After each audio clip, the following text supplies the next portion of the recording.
Estamos de volta então com o programa Código de Honra. Hoje contamos com a Lembrei. Lembrou. Marco Maciel. Que ótimo. Dr. Marco Paulo de Almeida Salles, que está conosco no programa hoje, lembrou o nome do senador que deu o nome à lei. É Lei Marco Maciel. Lei Marco Maciel. A Lei 9.307 de 1976, que, com a explicação que eu lhe dei há pouco, reintroduziu a utilização da arbitragem. Excelente, tá vendo? Nada como uma boa memória. E eu gostaria de voltar ao nosso assunto, né? Nós estávamos aqui falando sobre a criação do Tribunal Arbitral e a criação da cláusula arbitral no contrato, que o senhor até me falou que tem um nome, né? Tem, Convenção Arbitral. Convenção Arbitral. Então, isso está convencionado, a estrutura é dada pela lei, a formação e o procedimento são dados pelas partes. Certo. Se as partes desejarem uma instituição habilitada para processar ou gerir o processamento, então eles fazem uma arbitragem mediante a utilização de um centro de arbitragem. Mas eu gostaria de lhe perguntar uma coisa.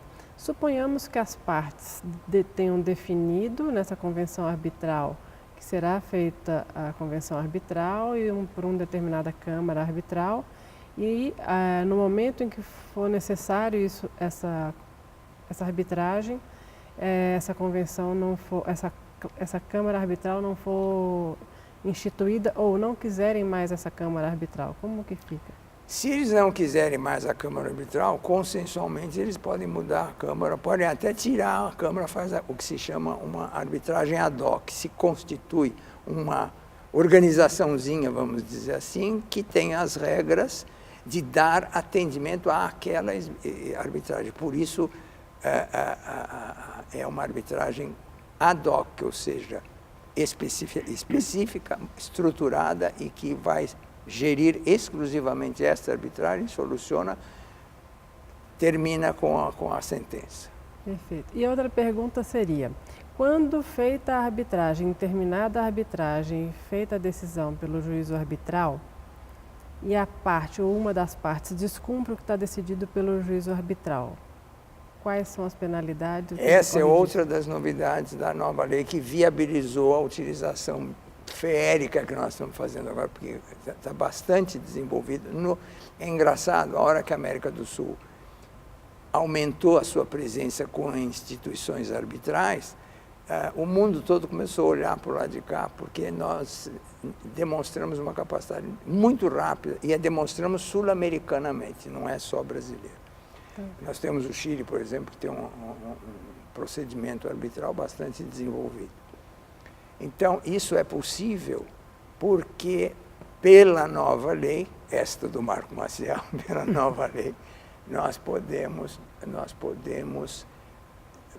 fazer valer a pressão executiva que tem a sentença arbitral. A sentença arbitral é executada tal qual uma sentença judicial.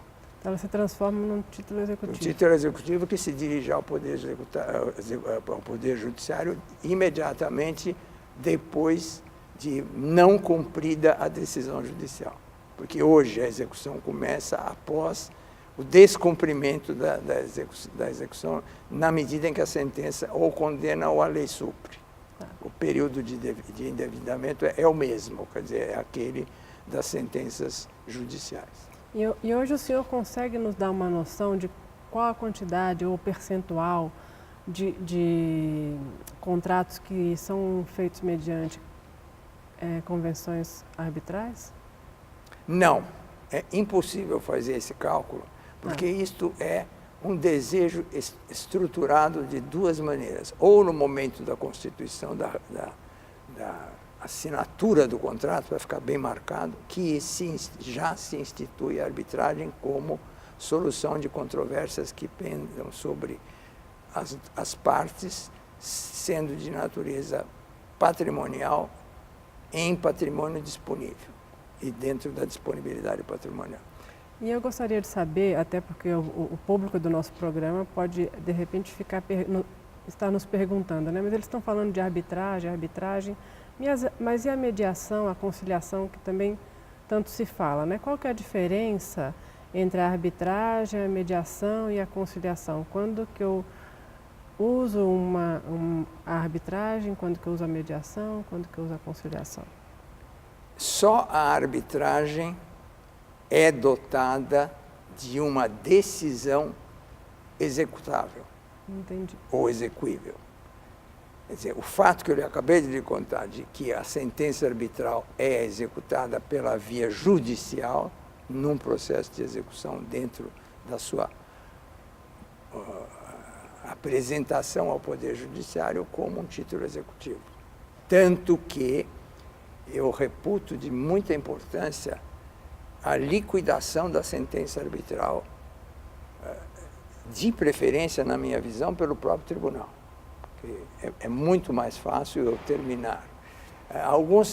Alguns tribunais julgam, isso não é proibido, de criar o fato da condenação, mas deixar a liquidação para ser feita antecipadamente. Só que eu acho que eu estarei carregando para o Poder Judiciário uma decisão não completamente executável, porque eu preciso que a quantia seja líquida e certa. Se não for líquida e certa, eu vou ter que primeiro liquidar a sentença. E aí eu vou ter que pedir ao juiz para que encaminhe ao liquidante judicial para poder montar o valor do crédito. Só aí o crédito poderá ser executado. Então, a arbitragem, então, ela realmente tira o trabalho do Poder Judiciário. Aquele trabalho daquela jurisdição limitada a coisas patrimoniais disponíveis, certo, é tório turquestio até a executividade que seja possível, porque pode ser a sentença não necessariamente possa ser de endividamento, possa ser de uma outra solução, e aí pode ser obrigação de fazer ou não fazer, que ela será executada logo em seguida ao descumprimento da obrigação assumida pela proclamação da sentença. A arbitragem no Brasil hoje, ela ainda é uma instituição cara? Olha, em todo o mundo ela tem uma relação com o valor do endividamento. Tá. E, normalmente, o mais comum é que as entidades especializadas em administrar o procedimento arbitral, com o perdão da minha mestra Ada Peregrini Guilova, saudosa Ada, que não acha que, não dizia na Câmara Italiana, que ela foi presidente, dizia que a arbitragem não é processo, não é procedimento.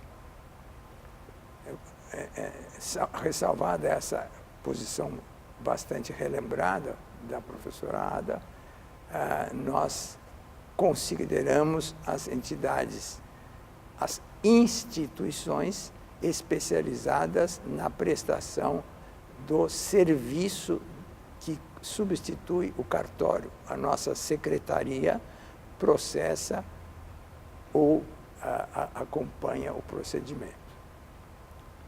E aí, então, um procedimento pode ser corrigido. Talvez daqui a pouco a sua pergunta venha sobre a questão da sentença.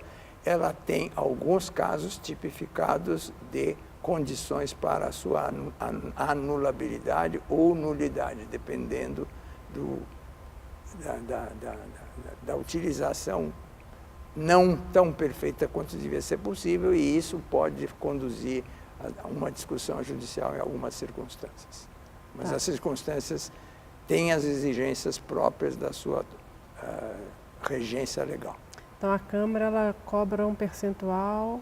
Isso é o custo dela, é o percentual da coisa. Depois causa. Tem outro, voltando ao custo, tem o custo da Câmara, que é um acordo subdividido em várias prestações, prestações mensais. Depois tem a parte dos honorários dos árbitros, porque os árbitros, como seria lógico, eles não podem negociar preço com as partes, porque isso criaria uma relação de dependência entre a parte e a liberdade, a independência do próprio julgador, seja ele singular, seja ele tribunal colegiado. Então não pode. Então quem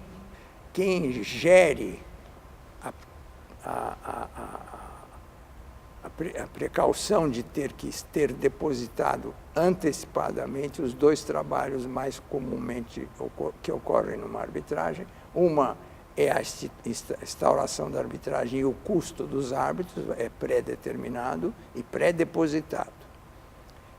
Que então é uma precaução de que incumbe ao Instituto, ao Centro de Arbitragem, que ele é depositário daquela importância que tem que assegurar a remuneração do árbitro sem preocupação dele se ele fica aguardando o momento de receber o que está contratado, e quem promove isso guarda o dinheiro e efetua a despesa no momento oportuno, é o Centro de Arbitragem. E o segundo é o trabalho do perito ou de outras necessidades para a formação da prova. Esses estão também sujeitos à pré-aprovação dos interessados. Daí segue uma série de hipóteses, o interessado que paga, o outro que não quer pagar, querem discutir. Daí, se não for harmônico isso, o tribunal decide como é que se vai custear a prova debaixo da solicitação de necessidade da formação dessa prova. Mas o tribunal tem ingerência sobre a estruturação e, eventualmente, a negociação do custo da prova. E caso uma das partes não concorde com a decisão definitiva... De remuneração? Não só de remuneração, mas como com a própria decisão do tribunal arbitral. Com o teor da sentença. Isso, com o teor da sentença. Existe algum tipo de recurso que ela possa fazer ou aquela decisão é definitiva e pronto? Não, a decisão terá que ser definitiva. A contestação da decisão, se tiver um dos 2 ou 3 elementos de um dos artigos da lei, o prejudicado poderá solicitar eu não diria a correção judicial, a conceituação do problema, se é um problema ou se não é um problema. Mas existe, não se viola o princípio constitucional da decisão última do Poder Judiciário. E muito, aliás, só para terminar esse raciocínio, o que eu acho que as pessoas devem se preocupar neste momento com este fato não é com a sentença dada pelo tribunal, mas é com a anulabilidade eventual da sentença por alguma violação àqueles limites de correção. Bom, muitíssimo obrigado, Dr. Marco Paulo de Almeida Salles. Nosso programa chega ao fim. Que pena! Passa muito rápido. É verdade. E eu gostaria de lhe agradecer em nome do Instituto dos Advogados de São Paulo, do presidente José Horácio Halfel de Rezende Ribeiro, e abrir as câmeras para o senhor fazer suas considerações finais. Muito bem, então agora vamos falar para o lado de lá. Nesse momento eu estou muito feliz porque os meus já 30 e tantos, quase 40 anos de Instituto dos Advogados de São Paulo, é uma das estrelinhas que eu recebi lá no começo da minha atividade. Fica aqui a informação de que eu consegui recuperar, fizemos um esforço na administração, eu era vice-presidente naquela época, de decidir definitivamente fazer uma biblioteca com os livros que tínhamos guardado ainda naquele edifício da Avenida Ipiranga e que estavam já ficando em uma situação difícil de conservação, etc. Então, com modestas estantes catadas aqui e ali, etc., fizemos a biblioteca que hoje eu convido todos os nossos associados para fazer uma visita à nova biblioteca que existe hoje lá na sede. O Instituto ainda mantém 2 sedes, na sede da Avenida Paulista. Merece-se, tá bom? E muito obrigado pela oportunidade, continua as ordens. Belíssimas as considerações, realmente a biblioteca está lindíssima. Tá. Eu agradeço novamente a participação do senhor no nosso programa e gostaria de convidar também a todos os nossos telespectadores para participar do programa Código de Honra através do código de honra@iasp.org.br. Mandem suas considerações, temas de sugestões para novos programas.